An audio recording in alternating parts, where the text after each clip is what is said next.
बच्चों, आज इस वीडियो में हम संख्या पद्धति के अंतर्गत प्रश्नावली 1.4 के कुछ प्रश्नों को सरल करेंगे। जैसा कि आप देख रहे हैं, प्रश्न में लिखा हुआ है, निम्न व्यंजकों में से प्रत्येक व्यंजक को सरल कीजिए। अब देखिए, सभी व्यंजक आपके भिन्न प्रकार के हैं, दिखाई दे रहे हैं। तो इनको सरल करने के लिए बहुत ही आसान तरीका है कि इनको कैसे सरल किया जाए, ये देखते हैं हम। सबसे पहला, जैसा कि हम देख रहे हैं, प्रश्न है 3 धन करनी 3 में 2 धन करनी 2 का आपस में गुणा करना है। आपको सबसे पहले ये ध्यान रखना है कि ये जैसे 3 है और ये पूरा के पूरा कोष्टक है, इस कोष्टक का आप इसमें गुणा कर दीजिए। ठीक, अब इसके आगे धन का चिन्ह लगा तो यहाँ पे धन का चिन्ह लगाइए, और करनी 3 लिखा है तो करनी 3 लिख दीजिए, और करनी 3 का पुनः इस कोष्टक में गुणा करना है। बहुत आसान तरीका है, आप समझ गए होंगे। अब देखिए, जब आपने यहाँ पे इस तरीके से लिख दिया तो 3 का गुणा आप कर दीजिए 2 में। तो जैसा हम देख रहे हैं, 3 का गुणा 2 में करने पर 3 दूनी 6 प्राप्त हो जाता है, और 3 का करनी 2 में गुणा करेंगे और इसे इस प्रकार से लिखेंगे, क्योंकि अंदर की संख्या में गुणा नहीं हो सकता करनी के अंदर, तो यहाँ पे 3 करनी 2 लिखा जाएगा। इसी तरीके से 2 करनी 3 होगा। आप ध्यान दें तो यहाँ पे 2 का आपस में करनी 3 में गुणा होने पर 2 को बाहर लिखें और करनी 3 को हम क्या करें, बाहर लिख दें। अब देखिए, ये जो करनी 3 है, इसका करनी 2 में भी गुणा होगा। अब देखिए, दोनों में करनी है तो करनी 3 और करनी 2 का आपस में हम गुणा कर सकते हैं, और जब इसे हम हल करके लिखेंगे तो इसे लिखेंगे 6 धन 3 करनी 2 धन 2 करनी 3 धन 3 में 2 का गुणा कर दीजिए, और ये हो जाएगा करनी 6 के बराबर। तो इसका हल इस प्रकार से हो जाएगा। दूसरा प्रश्न आप जैसा कि देख रहे हैं, लिखा हुआ है 3 धन करनी 3 में 3 ऋण करनी 3 का गुणा करना है। तो ये सेकंड क्वेश्चन देखिए, 3 धन करनी 3 में 3 ऋण करनी 3 का गुणा करना है। तो बच्चों, जैसा हमने इस प्रश्न में देखा है, ऐसे ही इसको भी करते हैं सरल। तो चलिए 3 का पहले गुणा कर दें इस कोष्टक में। तो हम लिखेंगे यहाँ पे 3 पहले लिख दें और कोष्टक में लिख दें 3 ऋण करनी 3, और यहाँ पे धन का चिन्ह लगा है तो धन का चिन्ह लगा दें, और करनी 3 लिखा है तो उसको लिख दें। अब देखिए, यहाँ पे 3 ऋण करनी 3 पुनः इसके साथ गुणा होना है। अब आप कोष्टक हटाएंगे तो यहाँ सबसे पहले 3 का गुणा 3 में होगा तो 9 प्राप्त हो जाएगा, और यहाँ से 3 करनी 3 मिल जाएगा, और इसी तरीके से 3 करनी 3 का यहाँ पे गुणा कर दीजिए। चिन्ह आप देख रहे हैं, धन का चिन्ह लगा है, और यहाँ धन में ऋण का गुणा होता है तो ऋण का चिन्ह लगा दें, और करनी 3 का करनी 3 आपस में गुणा कर दें। ये आपस में गुणा कर दिए। अब देखिए, यहाँ पे तो 9 प्राप्त हो गया। ये दोनों एक जैसी राशि दिख रही हैं, तो इनको आप धनात्मक और ऋणात्मक होने के कारण कैंसिल कर दीजिए, और यहाँ पे ऋण का चिन्ह लगाया तो ऋण का चिन्ह लगाइए।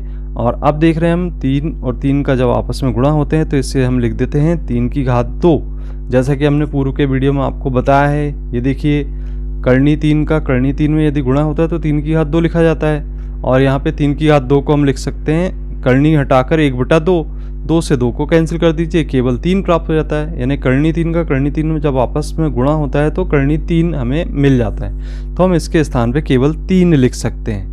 अब देखिए, यहाँ पे जब 9 में से 3 को कम करते हैं आप, तो केवल हमें क्या प्राप्त होगा, 6 प्राप्त होगा, जो कि इसका हल होगा। तीसरा जो आप देख रहे हैं यहाँ पे, तीसरा सवाल जैसे कि हम देख रहे हैं, करनी 5 धन करनी 2 की घात 2 है। तो चलिए इसे हम सरल करते हैं। यहाँ पर हम लिख लेते हैं सबसे पहले यहाँ पर करनी 5 धन करनी 2 की घात 2। देखिए, घात में 2 लगा है, इसका तात्पर्य इनका आपस में 2 बार गुणा करना है। तो हम लिखेंगे यहाँ पे करनी 5 धन करनी 2 एक कोष्टक में, और दूसरे कोष्टक में भी सेम करनी 5 धन करनी 2। अब करनी 5 का करनी 5 में आपस में गुणा कर दीजिए। लिखेंगे आप यहाँ पे करनी 5 का करनी 5 में गुणा करेंगे तो यहाँ पे होगा करनी 5 गुणित करनी 5। फिर कर्णी 5 का कर्णी 2 में गुणा होगा, तो यहाँ लिखेंगे हम कर्णी 5 गुणित कर्णी 2। फिर यहाँ पे आप देख रहे हैं कि कर्णी 2 का गुणा कर्णी 5 में हो रहा है, और फिर इसके बाद धन का चिन्ह लगा दें, कर्णी 2 का गुणा कर्णी 2 में कर दें, तो लिखेंगे हम कर्णी 2 गुणित कर्णी 2।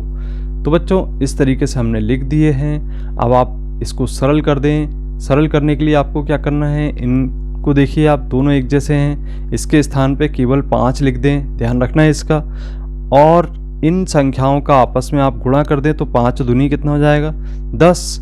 और इसी तरीके से धन का चिन्ह लगाए तो धन का चिन्ह लगाइए और 2 पंचे 10 कर दीजिए, तो आपस में गुणा कर दिए अपन ने कर्णी के अंदर, संख्याओं का गुणा हो जाता है। कर्णी 2 गुणित कर्णी 2 लिखा, तो केवल आप इसको क्या करेंगे 2 लिख देंगे। अगर 2 एक जैसी कर्णियाँ हैं तो उसको हम घात अलग कर्णी अलग कर देते हैं और केवल एक बार संख्या को लिख देते हैं, जैसा कि हमने यहाँ पर कर्णी 3 को लिखकर आपको समझाया था।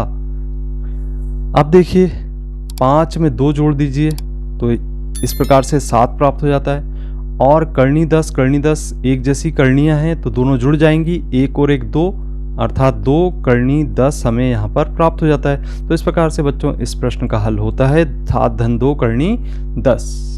तीसरा प्रश्न हल करने के पश्चात आप ये चौथा प्रश्न जैसा कि देख रहे हैं, कर्णी 5 ऋण कर्णी 2, कर्णी 5 धन कर्णी 2। आइए इसको सरल करते हैं। तो सबसे पहले यहाँ प्रश्न लिख लेते हैं हम, जैसा कि हम देख रहे हैं स्क्रीन पे। तो बच्चों ये देखिए कर्णी 5 का कर्णी 5 में गुणा हो रहा है आपस में, तो यहाँ लिखेंगे हम कर्णी 5 गुणित कर्णी 5। फिर इसके बाद कर्णी 5 का धन कर्णी 2 में गुणा कर रहे हैं, तो कर्णी 5 गुणित कर्णी 2 लिख दीजिए। ऋण का चिन्ह का गुणा हो रहा है, तो यहाँ लिखेंगे ऋण कर्णी 2 और इस कर्णी 5 के साथ गुणा कर दीजिए, तो ये हमने गुणा कर दिए। फिर इस ऋण का धन में गुणा होगा, ऋण का चिन्ह लिखेंगे और कर्णी 2 गुणित कर्णी 2 लिख दीजिए।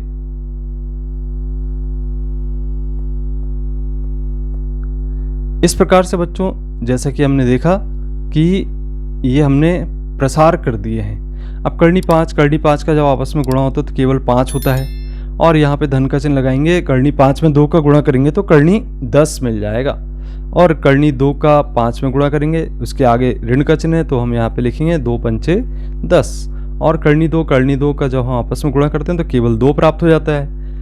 अब 5 में से 2 तो घटा देंगे हम, तो क्या बचेगा बच्चों 3, और कर्णी 10 धनात्मक है और यहाँ ऋण कर्णी 10, धनात्मक ऋणात्मक संख्याएं कट जाती हैं, तो केवल 3 हमें यहाँ पे प्राप्त हो जाता है, तो यही इसका हल होगा।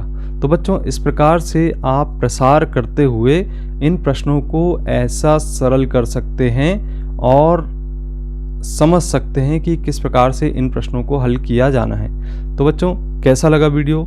यदि आपको पसंद आता है तो आप इसे लाइक कीजिए, अपने मित्रों को शेयर कीजिए, और यदि आपने अभी तक चैनल को सब्सक्राइब नहीं किया तो सब्सक्राइब कीजिए। मिलते हैं अगली वीडियो में, धन्यवाद।